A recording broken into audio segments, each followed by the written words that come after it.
ਤੇ ਕੋਰੇ ਗੱਡੀ ਬੜੀ ਪਸੰਦ ਕਰਦੇ ਨੇ। ਕੋਰੇ ਮੇਰੀ ਆਪਣੀ ਬੜੀ ਫੇਵਰੇਟ ਗੱਡੀ ਹੈ।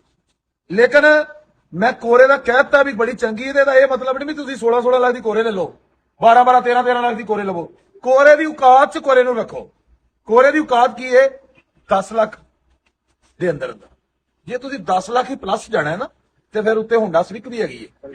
ਹੁਣ ਨਹੀਂ ਛੱਡ ਦਿਓ ਕਲਟਸਾਂ, ਜਿਹੜੀ ਹੋਂਡਾ ਸਿਵਿਕ ਹੈ ਨਾ 2004-5 ਮਾਡਲ, ਕਾਂਚਾ ਪੀਸ, ਕਾਂਚਾ ਪੀਸ ਇਹ ਨਹੀਂ ਵੀ ਗੱਡੀ ਕਾਂਚਾ ਪੀਸ। ਚਲਾਈ 'ਚ ਐਵਰੇਜ ਮਹਿਰਾਨ ਵਰਗੀ, ਡਰਾਈਵ ਹੁਣ ਕਰਾਚੀ ਤੋਂ ਬਾਅਦ ਉਹਦੇ ਵਰਗੀ ਗੱਡੀ ਕੋਈ ਮੈਨੂਅਲ ਹੋਵੇ। ਮਸ਼ਵਰਾ ਹੁੰਦਾ ਅਮਾਨਤ, ਉਹ ਮੈਂ ਤੁਹਾਨੂੰ ਸਹੀ ਦਿਆਂਗਾ। ਅਗਰ ਤੁਸੀਂ 15 ਲੱਖ ਰੁਪਇਆ ਭਰਨਾ ਫਿਰ ਕੋਰੇ ਨਾ ਲਵੋ, ਫਿਰ ਹੋਂਡਾ ਸਿਵਿਕ ਲਵੋ। ਕਲਟਸ ਨਾ ਲਵੋ, ਹੋਂਡਾ ਸਿਵਿਕ ਲਵੋ। ਅਗਰ ਤੁਹਾਡੇ ਕੋਲ ਜਗ੍ਹਾ ਥੋੜੀ ਹੈ, ਘਰ ਗਰਾਜ ਛੋਟਾ, ਫਿਰ ਤੁਸੀਂ ਕਲਟਸ ਲਵੋ।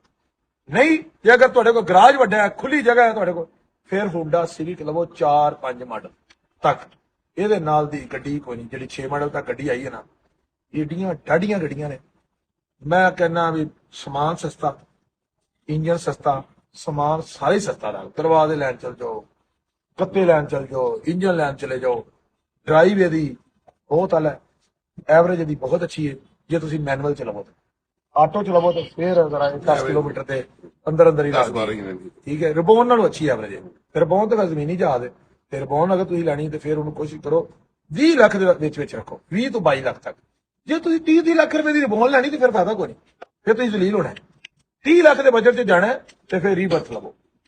32 ਲੱਖ ਰੁਪਇਆ ਭਰ ਲਓ, 32 ਲੱਖ ਦੀ ਚੰਗੀ ਰਿਬਰਥ ਲੱਭਦੀ। ਵੈਸੇ 30 ਲੱਖ ਦੀ ਵੀ ਰਿਬਰਥ ਲੱਗ ਜਾਂਦੀ ਗੱਡੀ। ਰਿਬਰਥ ਡੋਗਰ ਮੋਟਰ ਤੋਂ ਅਗਰ ਲਵੋਗੇ ਤੇ 27 ਲੱਖ ਦੀ ਵੀ ਲੱਭ ਜਾਏਗੀ ਤੁਹਾਨੂੰ ਰਿਬਰਥ। ਲੇਕਿਨ ਸਹੀ ਗੱਡੀ ਜਿਹੜੀ 30+ ਲੱਭੇਗੀ। ਬਹੁਤ ਸ਼ੁਕਰੀਆ।